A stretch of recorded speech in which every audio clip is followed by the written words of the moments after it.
Boker Tov, Moray Verabotai, Bruchim Habaim. Un grand plaisir de se retrouver, les coups de serré, dans cette ambiance fraternelle, autour d'un thème important, celui d'Eretz Israël. La terre d'Israël a été promise à nos ancêtres, Abraham, Yitzhak et Yaakov, nos saints patriarches, Avotenu Akadoshim. Depuis le début, à chaque fois que Akadosh Baruch Hu a voulu en quelque sorte faire plaisir à Abraham, Yitzhak et Yaakov, il leur a promis pour leur descendance Eretz Israël. Et à la fin de Parashat Haremot, il est écrit ainsi, que ce cadeau qui est Eretz Israël, Akadosh Baruch Hu veut qu'on puisse le préserver, le sauvegarder, le garder entre nos mains. Alors il nous révèle, il nous dévoile le secret de la pérennité d'Eretz Israël entre les mains d'Israël. Il dit, après avoir présenté, décrit toutes les relations interdites, des mariages qui ne peuvent pas avoir lieu, et Akadosh Baruch Hu nous dit, attention, ne glissez pas dans cette débauche et cette dépravation qui était vécue par les peuples qui vous ont précédés en Eretz Kenaan. Al titameu bechol elle. Ne vous rendez pas impurs par cette dépravation. Ki bechol elle nitmeu agoyim asher ani meshaleach mipenechem. Car en effet, c'est par cela qu'ils se sont rendus impurs. Batitma haaretz, ils ont impurifié la terre d'Israël. Vaefkod avona aleha bataki haaretz et yoshveha. La terre a vomi ses habitants. Alors, vous mes enfants, je vous donne le conseil. Ushmartem atem et chukotai vet mishpatai velo ta'asu mikol hato'evot ha'ele ha'ezrach ve'hager hagar betochechem. Observez mes lois, mes préceptes, et ne faites pas toutes ces abominations qu'ont accompli ceux qui vous ont précédés.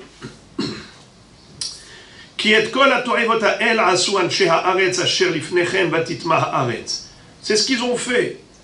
Ils ont bénéficié et joui d'une vie tellement agréable sur cette terre merveilleuse, mais ils ont mal exploité les vertus et qualités de cette belle terre. Alors, velo taki haaretz etrem, betama'achem ota kasher ka'a et hagoy asher lifnechem. Que la terre ne vous vomisse pas, comme elle a fait par rapport aux nations qui étaient là avant vous. Et Rachid de dire, Velo taki haaretz etrem, mashal eben melech, she'ichiluhu davar ma'us, she'eno omed beme'av ela meki'o, car Eretz Israël ena mekayemet ovre avera, merika atzma mehem. La terre d'Israël ressemble à l'estomac d'un prince. Celui-ci, il est habitué à manger uniquement des plats élaborés, avec des denrées alimentaires de première qualité. Tout est frais, vegan, tout est dans la meilleure situation. Alors que quelqu'un qui est pauvre, le fils d'un mendiant, qui mange tout et n'importe quoi, son corps n'est pas allergique à des produits alimentaires qui ne sont pas très frais. Même si c'est un peu pourri, ça ne le gêne pas. Mais pas le fils du roi, le prince qui vit dans une vie princière, royale. Lui n'est pas habitué à toutes sortes de choses négatives. Eh bien la même chose, Eretz Israël, c'est le palais royal. Et Eretz Israël est allergique à l'impureté du comportement de ses habitants.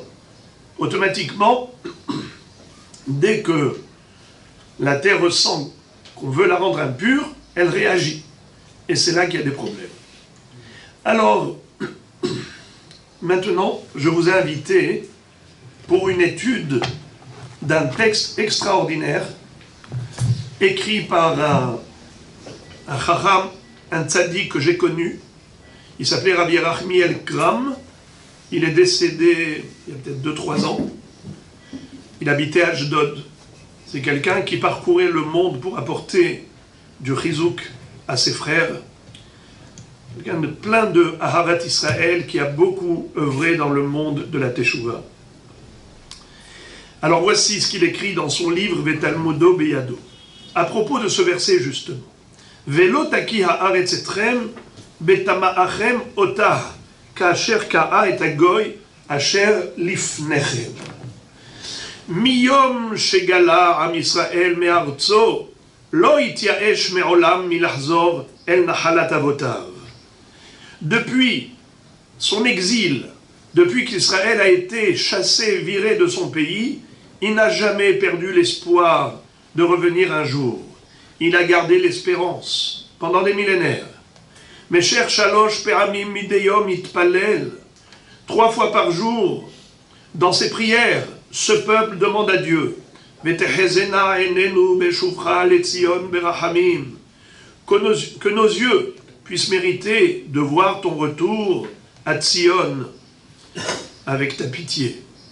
Ka'asher u'miyachel leyom shebo yuchal lachzor le'eretz Israël u'litiyashev be'ave avotav.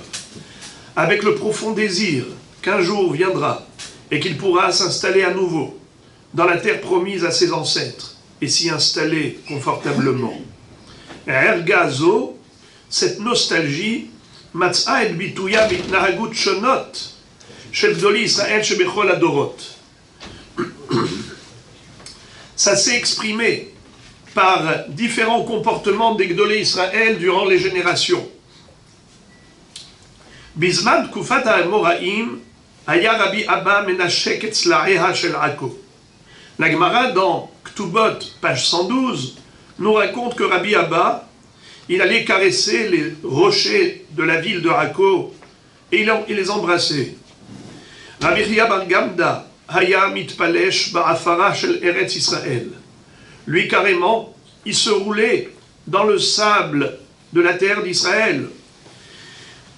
Les kayem hasheneemar ki ratzu avadecha et avaneha vet afara yichonenu. Comme dit le pasuk, tes serviteurs ont langui ces pierres. Il te prie de leur permettre de fouler sa terre. Akmiha letzion lo paska me'olam, ad she'orera itpa'alut gam ben umot ha'olam. Ce désir ardent de revenir à Tzion ne s'est jamais interrompu, jamais altéré. Ça a même suscité beaucoup d'émotions chez les peuples. Ils étaient impressionnés de voir qu'une nation, un peuple qui a perdu son pays, pendant des siècles, voire des millénaires, continue d'espérer d'y retourner. Bedoch shel veridat hakira mamlachtit britit, dans un rapport britannique, à l'époque, quand Eretz Israël était sous le mandat britannique, Shamishlecha la'aretz bishnat tarzaz, ça fait bien longtemps, Improt Sameorarot, pendant qu'il y a eu des pogroms, Tsuyan Aram Ayehudi Keram Asher Imeyoto Mefuzar Be'arba Kanfot Tevel Lo Shachar Merolam et Arzo. Le peuple juif a été décrit comme étant celui qui, malgré sa dispersion dans les 4 coins du monde, n'a jamais oublié son pays, sa terre. Bador Tsuyan Od, et dans ce même rapport, il a été évoqué également le judaïsme et les prières du peuple juif sont fondées sur cette mémoire, ces souvenirs d'Eretz Israël.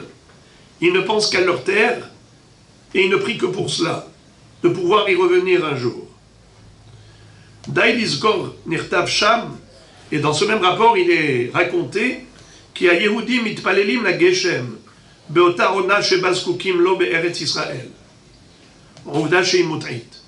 Il dit les Juifs, quand ils prient pour la pluie, en fonction de la saison de pluie nécessaire en Israël.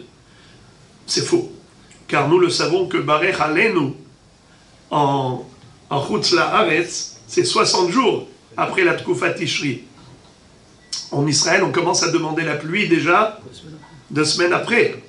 Nachon. Donc ce n'est pas précis. Mais en tout cas, on voit qu'ils étaient marqués, impressionnés du fait que tous les juifs de diaspora ne pensent qu'à Eretz Israël. D'ailleurs, on se tourne tous vers Eretz Israël. Quand on est en Chutz La'aretz, on prie vers Eretz Israël. On est en Israël, on se tourne vers Yerushalayim. À Yerushalayim, vers le Beth Amikdash. Dans le Beth Amikdash, vers le Kodesh HaKodashim. Tal Piyot. Tel, Shekol HaPiyot Ponim Elav. Le mont du Temple, c'est la colline vers laquelle toutes les bouches du monde sont orientées. Enzekim Bet Elokim Veze Sha'av HaShamayim. C'est là la maison de Dieu. C'est là la porte du ciel. Alors, il continue de décrire dans ce rapport.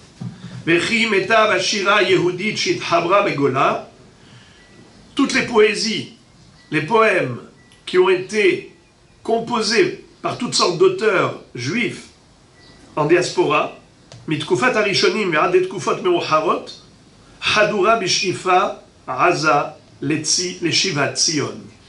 De quoi ils parlent? Qu'est-ce qu'ils écrivent dans leurs chants?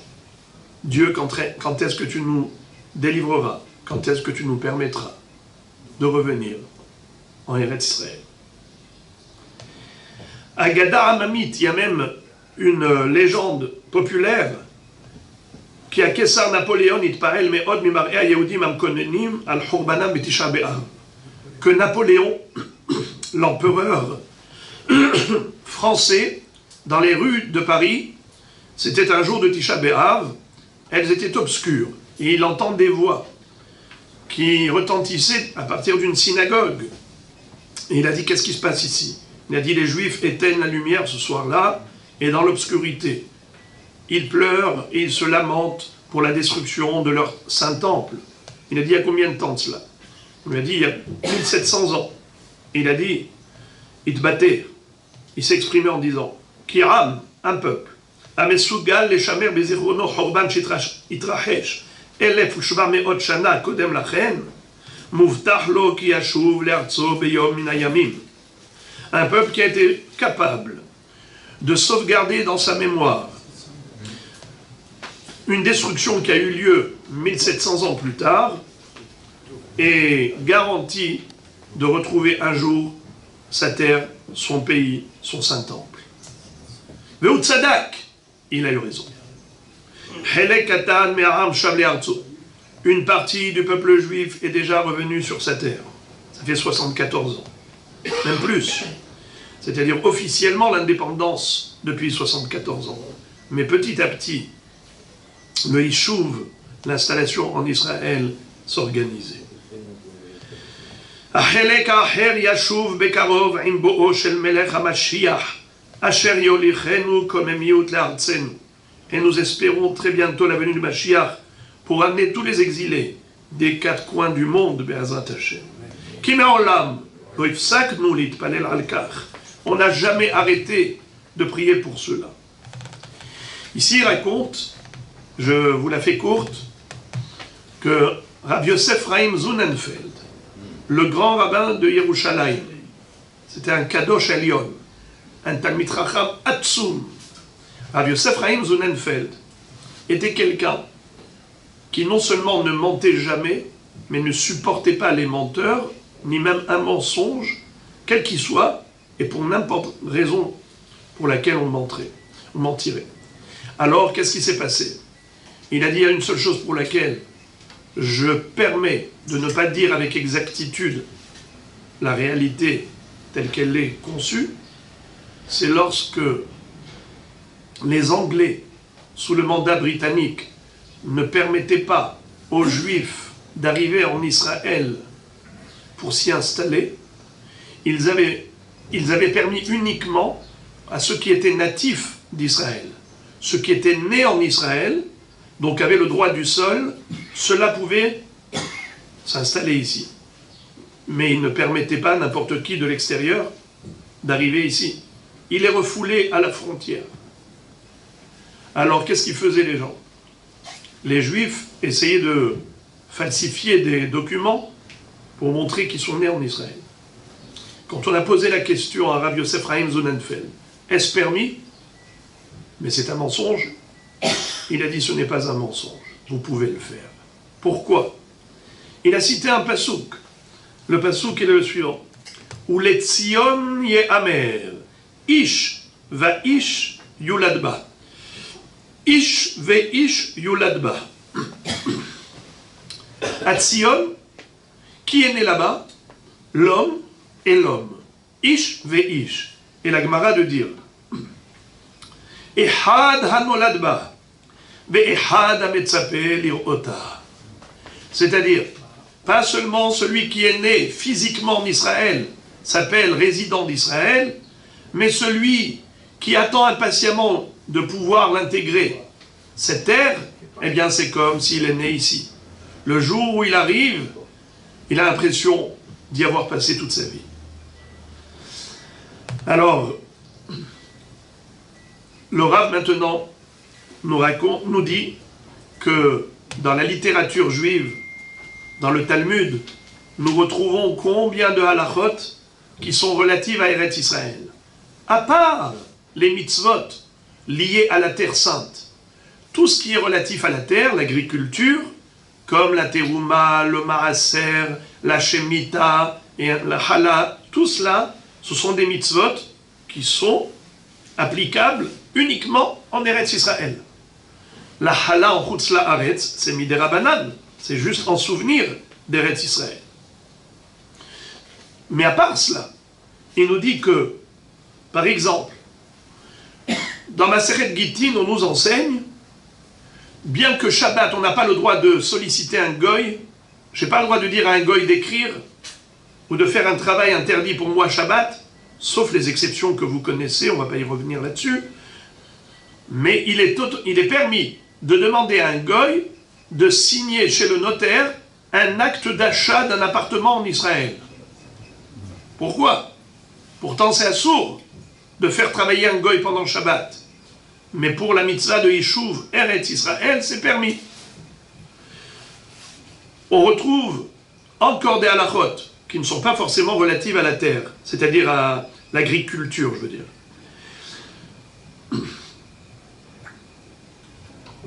Il est interdit d'élever des troupeaux de chèvres en Eretz Israël. Be'emadaka, pourquoi? Parce qu'elles se permettent de pénétrer les champs des voisins et de manger, mais de brouter là-bas. Mais pas seulement cela. En Eretz Israël, même dans des endroits du pâturage qui est hefker. Pourquoi? Parce qu'elles abîment. Kedel ishmor al sdotea shel haaretz mipene nizkehem shel habehemot haochlot et tevuat hasadeh. Elles vont aller manger même les céréales, même les plantes qui sont le produit agricole d'Eretz Israël pour les habitants d'Eretz Israël. Ça peut être abîmé, saccagé par ces troupeaux de Behema Daka. Alors Chachamim ont décrété Assur les Gadel Behema Daka Beretz Israël.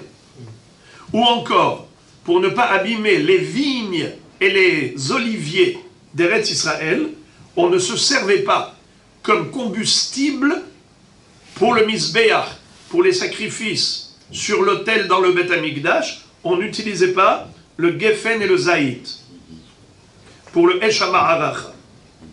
Mipnei sheratzu Chachamim be'ishuva shel Eretz Israël. Encore, Chachamim dans Maseret Baba Batra, page 90, nous enseigne qu'on n'a pas le droit d'exporter, de faire sortir d'Eretz Israël des produits alimentaires qui sont vitaux, c'est-à-dire le pain, le vin, ou plutôt l'huile, le pain, la farine. Ce sont des choses qui sont nécessaires pour les habitants d'Eretz Israël. Il ne faut pas les priver. Même des Sefer Torah qui ont été écrits en Eretz Israël, selon le Yerushalmi Sanhedrin, chapitre 3, Halacha 9, il ne faut pas les faire sortir d'Eretz Israël. À tel point, c'est important d'y habiter, de s'y installer, c'est qu'un homme peut imposer à son épouse de faire la aliyah. En lui disant, si tu refuses, je ne suis pas obligé de te donner la ketouba. Si tu veux absolument rester ici, ben, il peut y avoir un guet sans payer la ketouba. Ou inversement, si c'est elle qui veut faire la aliyah et lui il ne veut pas, eh bien il faut qu'il lui donne la ketouba. C'est get et ketouba s'il ne veut pas la suivre. On peut dans un couple s'imposer mutuellement la aliyah.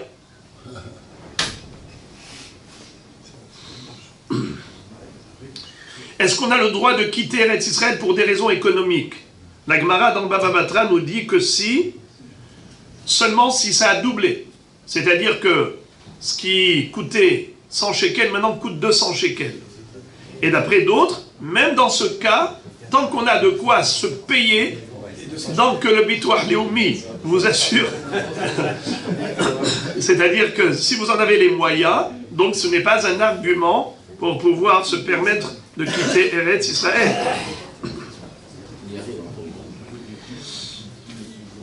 Les Chachamim ont dit dans la Seret Ketubot, page 110, les Olam Yadur Adam Beretz Israël afilu be'ir sheruba goyim, ve'al Yadur bechutz la'aretz afilu be'ir sheruba Israël.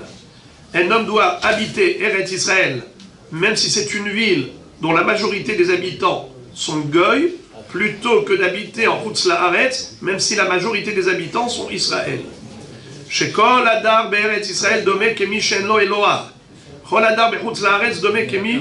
Pardon. Kol Adar Be'eretz Israël domé kemi sheyesh lo Eloah. Kol Adar Bechutz La'aretz domé kemi she'en lo Eloah. C'est-à-dire, nous dit la Gemara, celui qui habite en Israël, eh bien ça veut dire qu'il se trouve dans un pays où il y a Hachem. Sinon, s'il se trouve à l'extérieur, eh bien comme s'il habitait dans un pays où Hachem n'était pas présent. Qu'est-ce que ça veut dire? Le Ramban pose la question et dit mais c'est pas possible. Est-ce qu'il y a un endroit où Dieu n'est pas présent? Mais pourtant c'est écrit Melo Chol Haaretz Kevodo. Alors Behemet, Rabbeinu Bechaye et le Ramban, tous les deux, disent la même chose. Que quoi? Que Akadosh Baruch Hu, lorsqu'il a créé le monde, il a réparti le monde en 70. On va voir après les 70 peuples, les 70 nations qui vont s'installer dans 70 pays. Il y a Eretz Israël et le reste du monde. Eretz Israël est l'héritage de Dieu, si on peut s'exprimer ainsi. Eretz Nahalat Hashem, et Akadosh Baruch Hu gère personnellement Eretz Israël. Tandis que les autres pays, il les a confiés au Malachim, à des anges qui plaident en faveur de leur peuple, de leur nation, au devant d'Hachem. Et donc, celui qui habite en Eretz Israël bénéficie du flux divin en direct, tandis que en Chutz La'aretz, c'est indirect. Akadosh Baruch Hu qui donne à ses Malachim pour la distribution au sein de leur nation.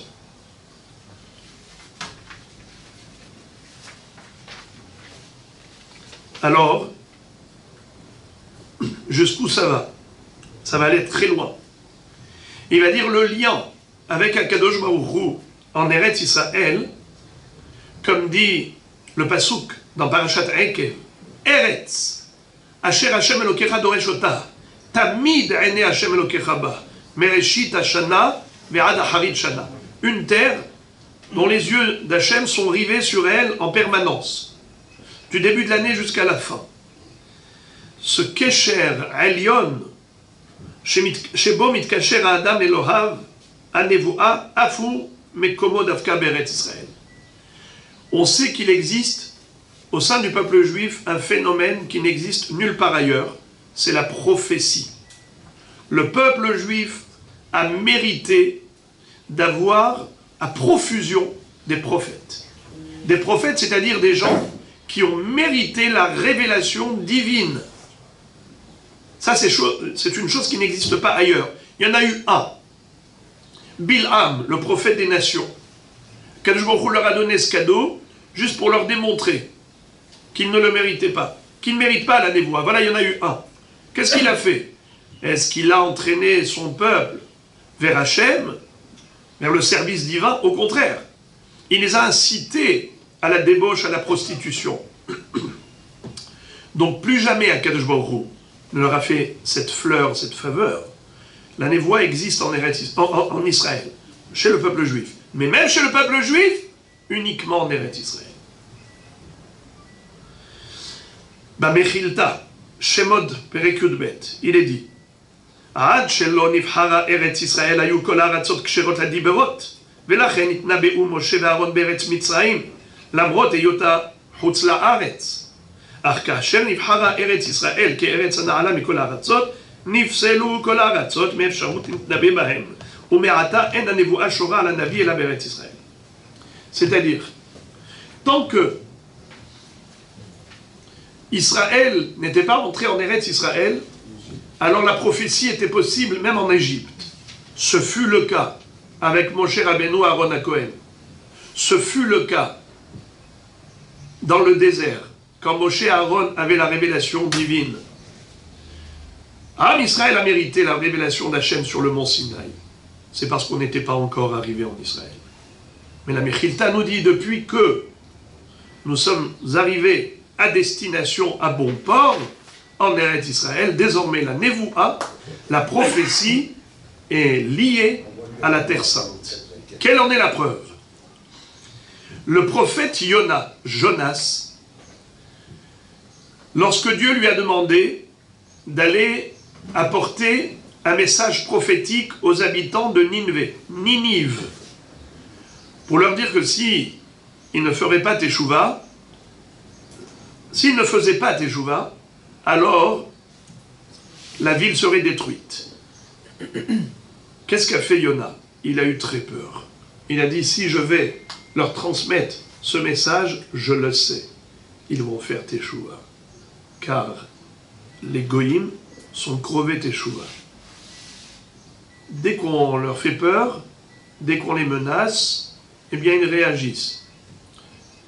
J'ai peur que si il va y avoir une Teshuvah Shlema de la part des habitants de Ninvé, ça va se transformer en chef d'accusation pour Israël. Car le peuple juif a eu 48 prophètes et 7 prophétesses. Et ils n'ont pas réagi à tous les appels de Dieu à la Teshuvah. Alors quoi? Moi je vais causer une sanction, un châtiment pour mes frères, pour mon peuple? Non, non, je ne veux pas aller à Ninvé. Qu'est-ce qu'il a fait? Il a dit, je voudrais me sauver, m'enfuir. Comment il s'est enfui? Il a pris le bateau pour aller vers où? Pour aller à Tarshish. Il paraît que c'est la Tunisie. Et alors, ça veut dire quoi? Tu crois que Dieu ne peut pas t'attraper à Tarshish, là où tu te trouverais n'importe où dans le monde? Mais c'est qui a créé le monde? C'est Dieu. Alors, comment tu veux pouvoir le fuir? Il n'était pas bête, Yona.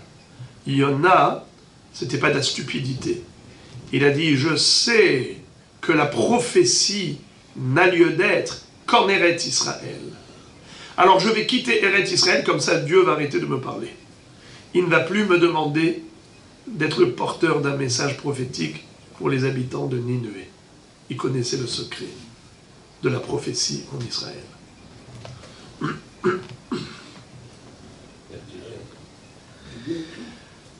Parenthèse, comment se fait-il que la Mechilta puisse affirmer une chose pareille? Pourtant, nous le savons que le prophète Yechezkel a prophétisé en Babylonie. N'est-ce pas? À Nahar Kevar. Eh bien, ça c'est une grande question, mais le Midrash va répondre en disant que deux explications. Pourquoi est-ce que Yechezkel Hanavi a pu prophétiser même en Babylonie?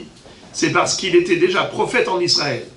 Alors la prophétie en Eretz Israël l'a accompagné même en Chutz La'aretz. Également parce qu'il était al Nahar Kevar. Et le Nahar, le fleuve, c'est un lieu pur. Quand on est sur l'eau, eh bien c'est comme si on est dans une bulle de pureté, comme si on n'est pas en Chutz La'aretz. Il n'y a pas la Toum'a de Eretz Ha'amim.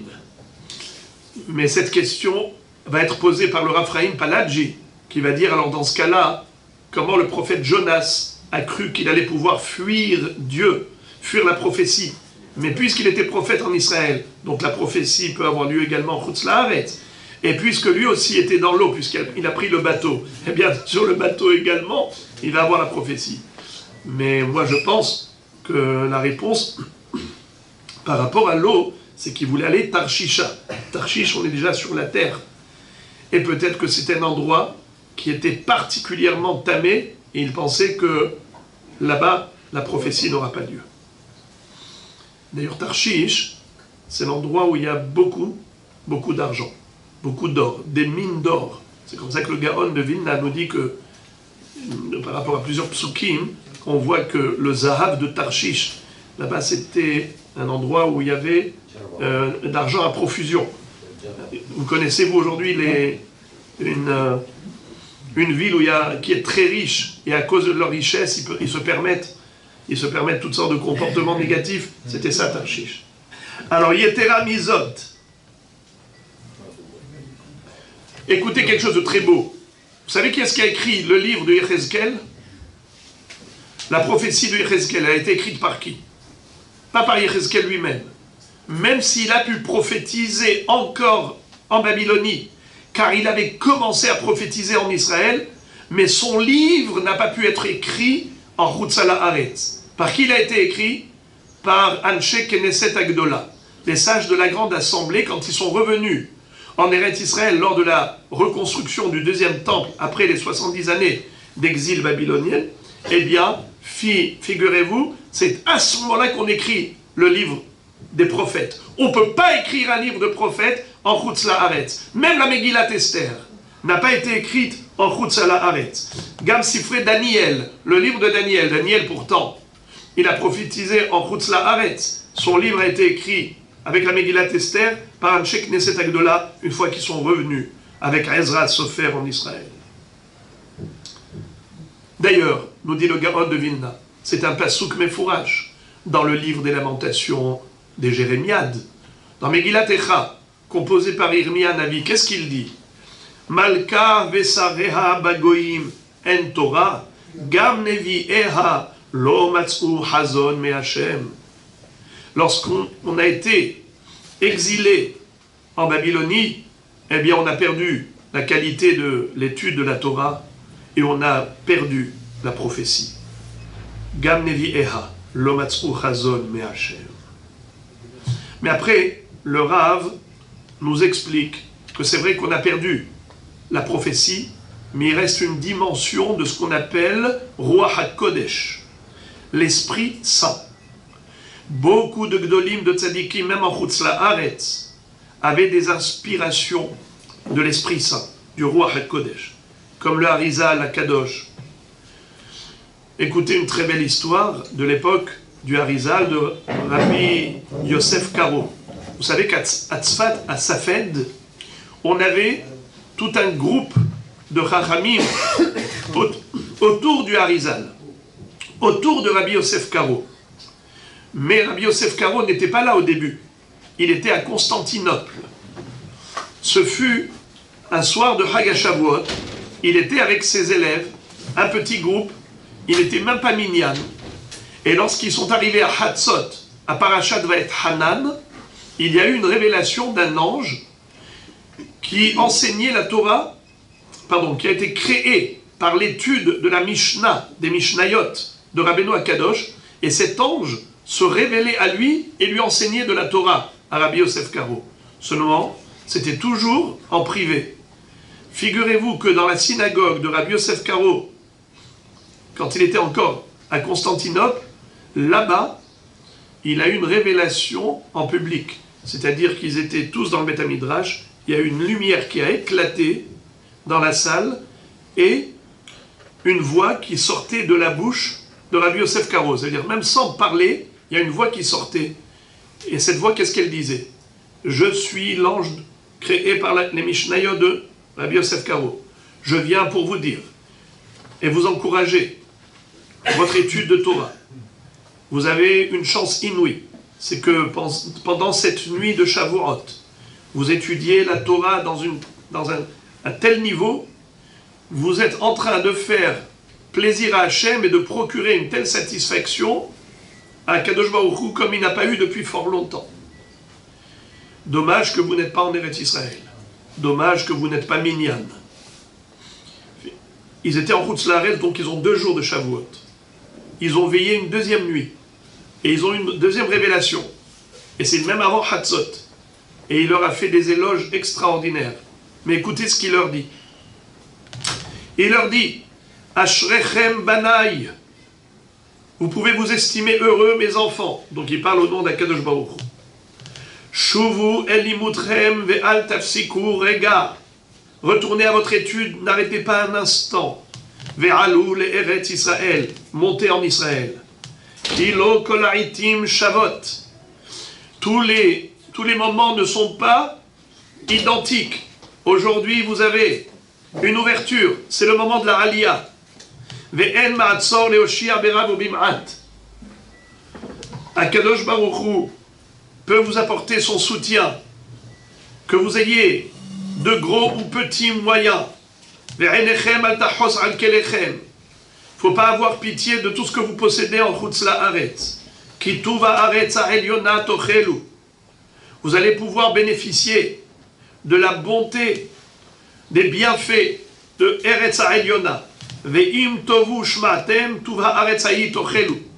Et si vous m'écoutez, vous mériterez de jouir des bienfaits de cette terre, des richesses qu'elle recèle en elle.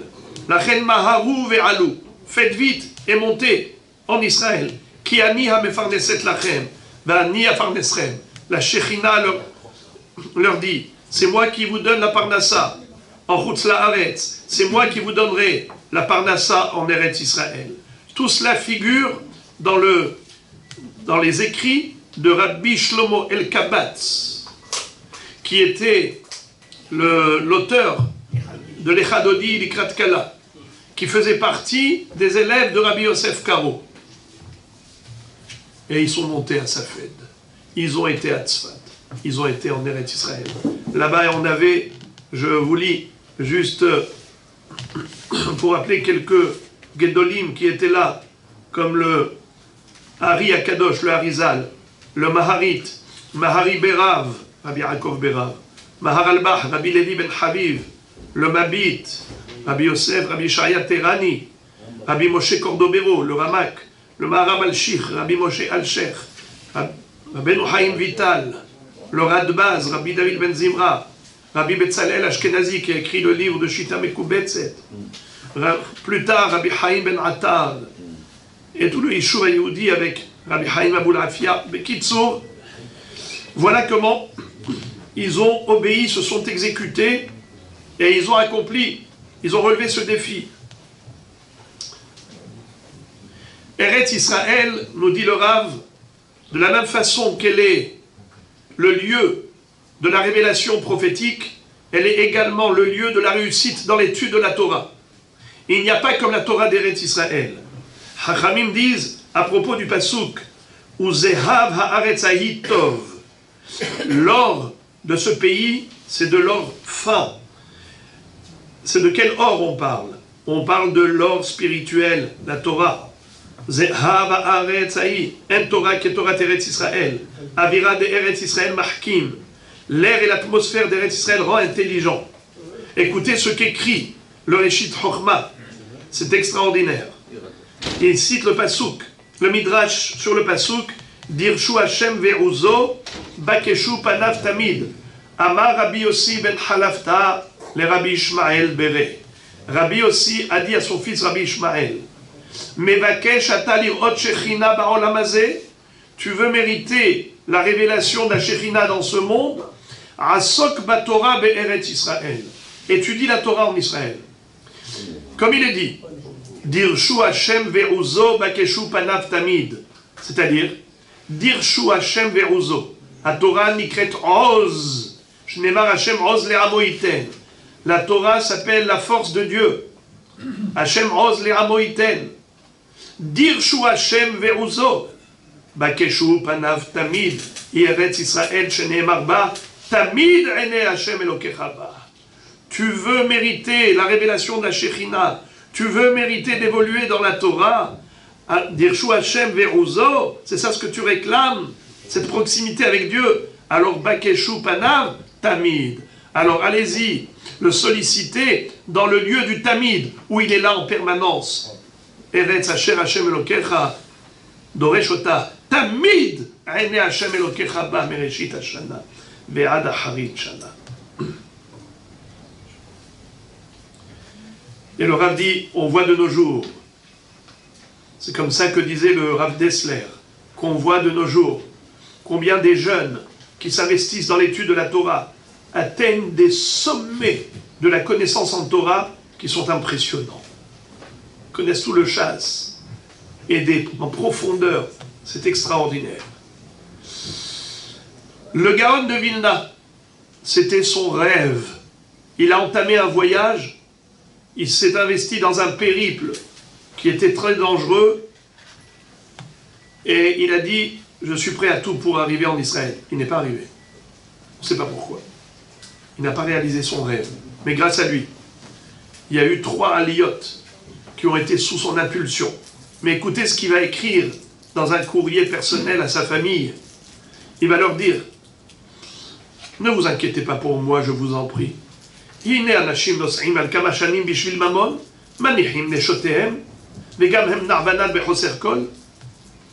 Combien de gens quittent leur foyer familial pour aller tenter de gagner beaucoup d'argent à l'extérieur jusqu'au jour où ils reviendront avec un pécule pour pouvoir nourrir leur famille.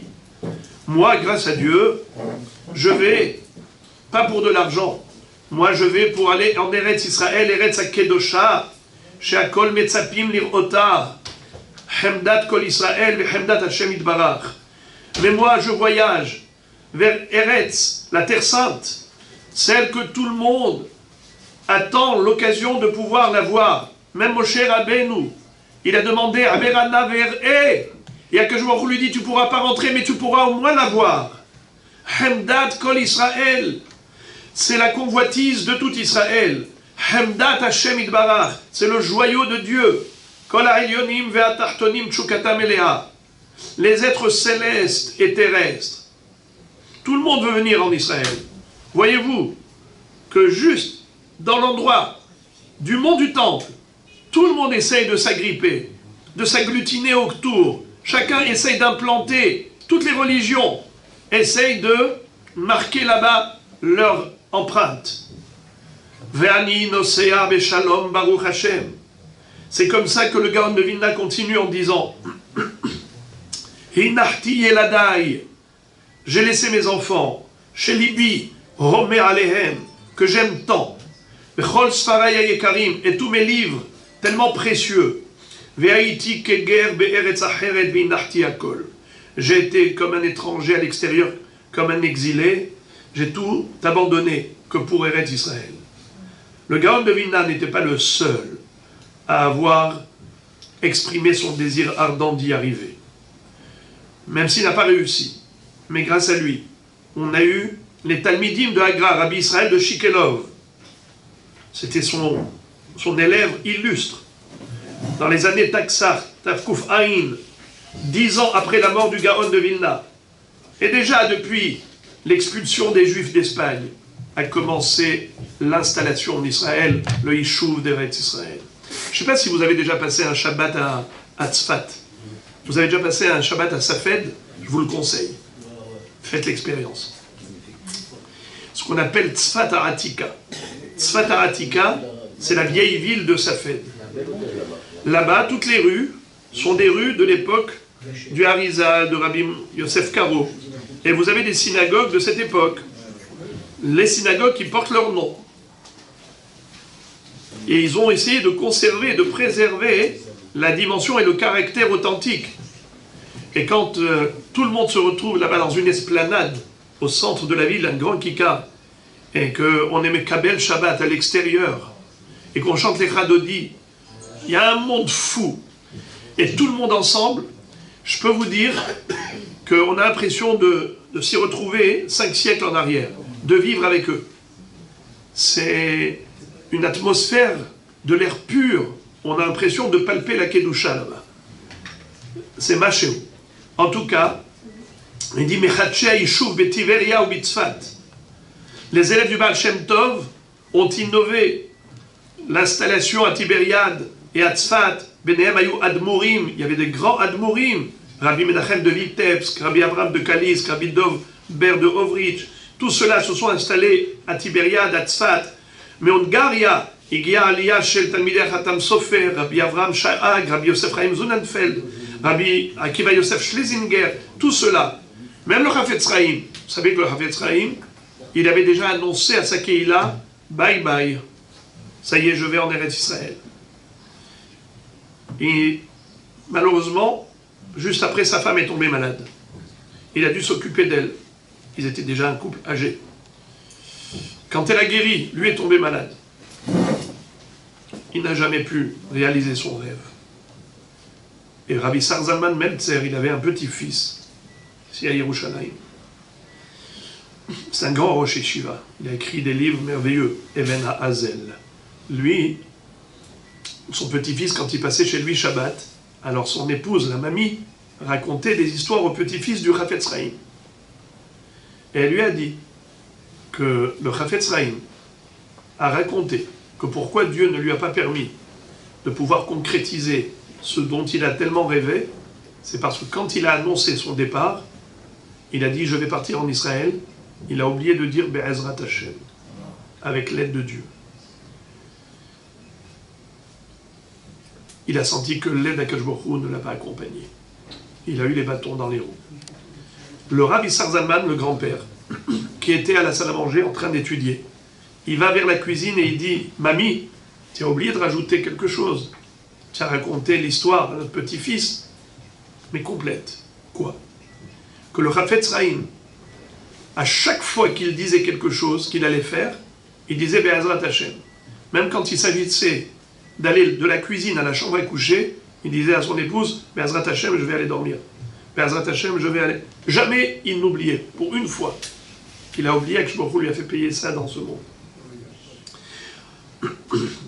Combien de poésie a écrit Rabbi Yehuda Halevi et tous les tzadikim. Mais Rabbi Yehuda Halevi, quand on lit ses poèmes, impossible de retenir ses larmes. C'est extraordinaire. Et quand il est arrivé malheureusement, il était devant le Kotel, il a été tué cruellement par un cavalier, un goy qui est arrivé à cheval et qui l'a écrasé avec ses sabots, qu'il a piétiné avec, et malheureusement, il est niftar. Niftar en Eretz Israël. Il y avait un Rabbi Yosef Karo plus tard, Rabbi Yosef Karo, qui avait la révélation de cet ange, qui l'encourageait pour l'étude, qui lui enseignait, qui lui révélait des secrets. Il lui a dit, je sais que tu as envie de terminer tes jours comme Rabbi Yehuda Halevi. Je sais que tu as envie de mourir al Kiddush Hashem. Tu as envie de te faire tuer parce que tu es juif. Il lui a dit, je t'aiderai à y parvenir. Finalement, il n'a pas eu ça.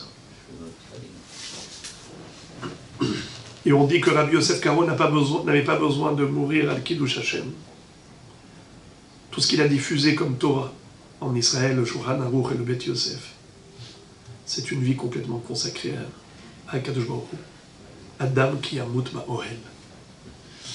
Alors, lui, Rabbi Yehuda Halevi, ici, cite par exemple quelques lignes, juste quelques lignes, mais il y en a tellement d'autres. C'est le livre du Kuzari. C'est lui qui a écrit le livre de Kuzari. Mi teneni meshotet bimkomot, asher niglu elokim lechozaich vetziraich. Mi ya'ase li kenafayim ve'archik nedod, agid lebitre levavi ben betaraich. Epol leapi ale artzech, ve'ertze avanaich, lim'od, va'chonen et afaraich. Afki be'omdi ale kivrot avotai, va'eshtomem ale Hebron mifhar kevarayich. הר העברים והור ההר, אשר שם שני אחים, שני אורים גדולים מאורייך ומורייך. חיי נשמות אוויר ארצך, וממור דרוך אבקת עפרך, ונופת צוף נהרייך. Pour les hébraïsants, vous avez compris, vous avez entendu la beauté et le raffinement de la poésie, mais ils ne rêvent que d'Eretz Israël, de Yerushalayim.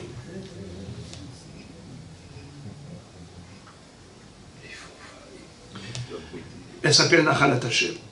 Eretz Israël s'appelle l'héritage de Dieu. Alors maintenant, écoutez quelque chose d'incroyable. incroyable. C'est que toutes les mitzvot de la Torah sont réparties en deux. Des mitzvot applicables en Eretz Israël, d'autres qui ne requièrent pas la présence en Israël.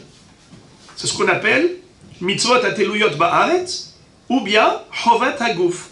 Il y a deux sections, deux catégories. Les mitzvot qui sont chovat haguf, c'est-à-dire des obligations qui sont liées à la personne, eh bien la personne, là où elle se trouve, n'importe où dans le monde, elle a l'obligation d'accomplir la mitzvah. Par exemple, Shabbat. Eh bien, la mitzvah de Shabbat, c'est partout dans le monde. Tefillin, la kashrut, c'est partout dans le monde. Mais tout ce qui est relatif à l'agriculture, eh bien, c'est uniquement en Eretz Israël.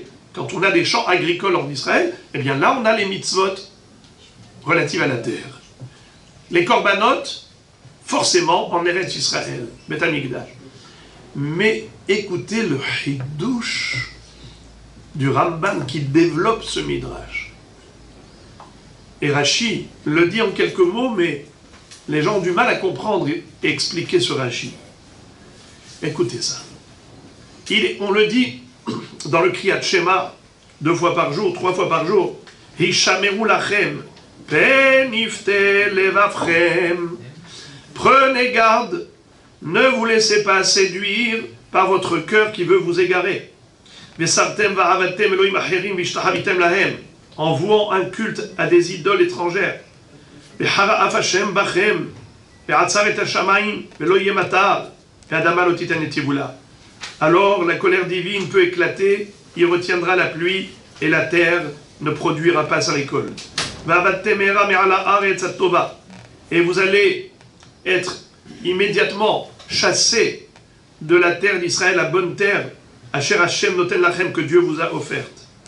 Vesamtem et devarai ele al levavchem al nafshechem, kshartem otam al yetrem, ve'ayu letotavot ben einechem. Et alors, ça c'est les psukim que vous connaissez. Et là, Rashi nous dit, quel rapport?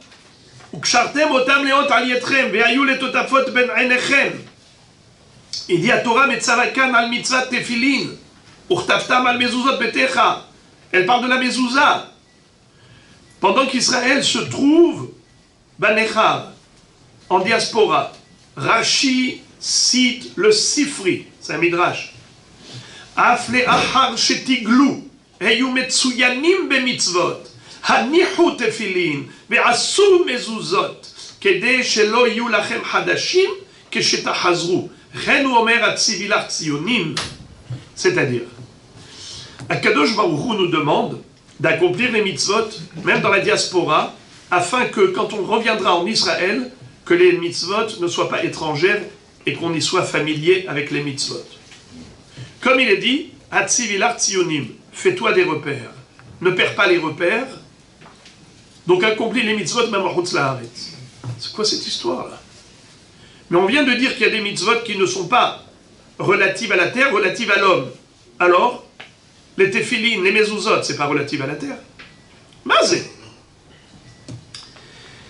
Aïe, aïe, aïe, aïe, aïe. Écoutez le Ramban Nachmani. Yeshivat Eretz Israël shkula keneged kol mitzvot sheba Torah. Yeshivat Eretz Israël, habiter en Israël, c'est comme si on accomplissait les 613 mitzvot de la Torah. Car les 613 mitzvot de la Torah sont liés à la terre d'Israël. Et c'est pour cela que quand ils étaient en Galoute, en Babylonie, pendant les 70 ans, entre les deux temples, après la destruction du premier temple et la reconstruction du second temple, qu'est-ce qu'ils ont dit au prophète Yechezkel, les Réchaïm de cette génération? Ils lui ont dit,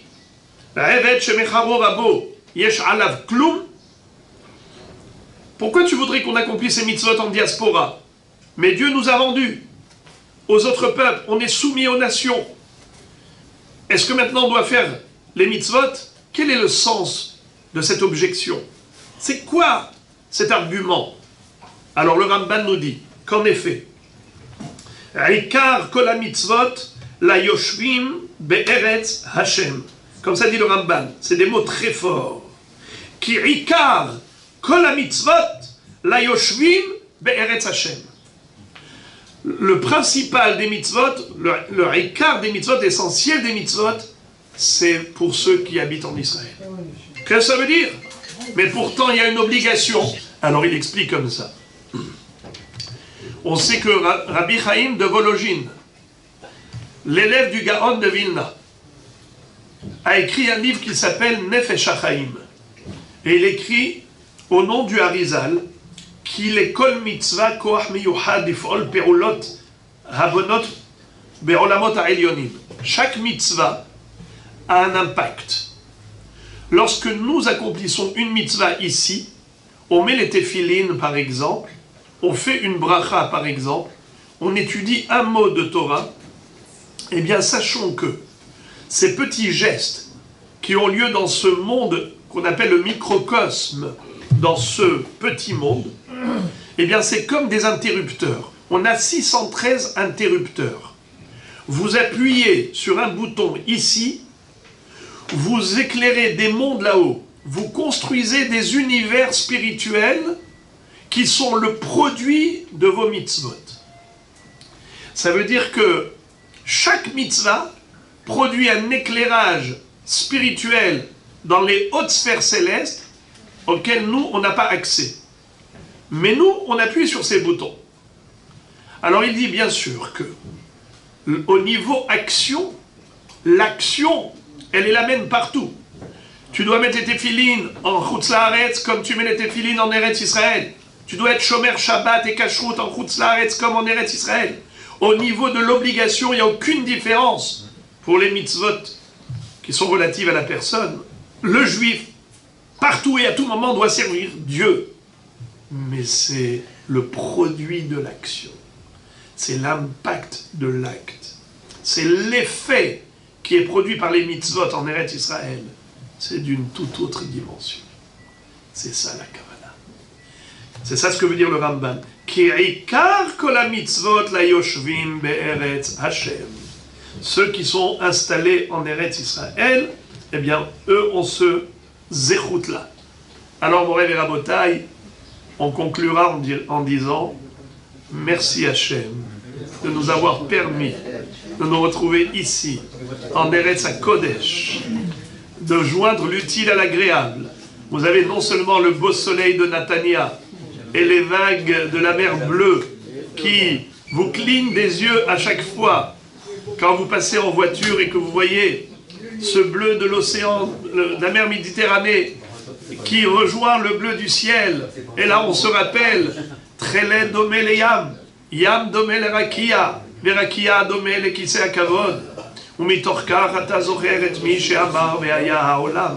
C'est comme ça que tu arrives au travers de ton imagination et tu arrives jusqu'au ciel et tu arrives même au-dessus du ciel à te rappeler du Créateur du monde, celui qui nous a permis de nous y installer ici, et bien qui continue de nous protéger, de nous préserver de tout mal et déverser sur nous toute sa miséricorde pour ne connaître que du bonheur et d'entendre que de très très bonnes nouvelles.